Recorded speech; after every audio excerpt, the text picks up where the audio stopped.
Catus Maximus here, this time with the Doyle utility jab saw. Now this, interestingly enough, I didn't have to pay retail for this. One of the reasons I even have it. Habitat for Humanity. And a lot of stuff actually donate. Habitat for Humanities can be pretty decent compared to a lot of other junk stores and thrift stores like Goodwills and stuff. You know, at least for people who are kind of into tools, and a lot of donations are given to them. A lot of people think what they're donating is going to be used on home construction, and actually a lot of Habitat's tools that they use come from that, from donations, but a lot of, if they don't need it or have a use for it, then they just sell them in the store. So I figured I'd pick it up. Went looking online. They want $12 online, and I thought this, you know, this has some things going for it. Like, it does have a very sharp triple bevel or triple chip teeth, or I guess you could call this Japanese cut. So it's going to be a very fast and aggressive cut. We can see the heat treatment under there, and we do have a very sharp point. Jab saws are, of course, used primarily for drywall to poke through and then make a cutout for an electrical box or something like that. Though this does have the 45 degree or the 30 degree position, as well as the straight position.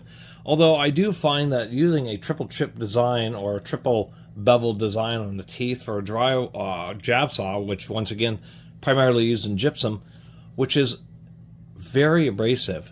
Drywall is a fireproofing material. Half-inch of drywall will stand a house fire for 30 minutes before allowing the materials behind it to burn. It's because gypsum or drywall actually is, I think, around 50% water. And that water has to get boiled. Gypsum itself doesn't burn, but the water has to get boiled off before the fire is allowed to continue, and that's why it exists. But it's very abrasive. Having super sharp teeth like this is great for pruning saws, but can start to wear out pretty quickly when you're running it through drywall.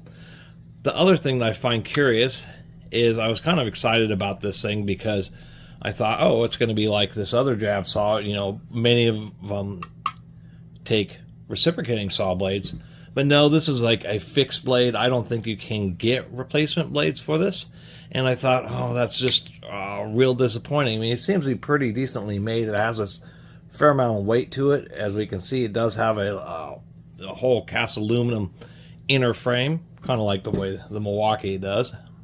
It's real similar. I mean, the similar type of press button locks, except for the Milwaukee doesn't have the angle position. I thought, you know, that's just such a missed opportunity for this not to accept regular half-inch tang reciprocating saw blades. And, you know, this extra sharp tip that this thing has isn't that big of a deal. I mean, it's not like it's going to be that much harder to jam a tip like this or a tip like this through some drywall. And then if you have reciprocating saw blades, you get several advantages. One, you get to replace the blade. Imagine that. But two, you get to choose and customize exactly the type of blade that you want to use with drywall. And maybe something like this would just end up lasting longer, just a little bit heavier duty teeth. So anyway, that's my review of this Doyle jab saw. It is a true jab saw. As far as initially, it's going to work pretty well. I mean, this is a pretty thick blade, so it is designed to poke through that drywall.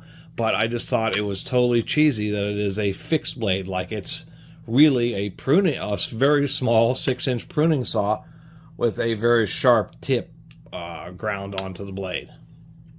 Easiest way to describe it. And as far as like the retail price, the $12, no way, not for something that doesn't have a replaceable blade.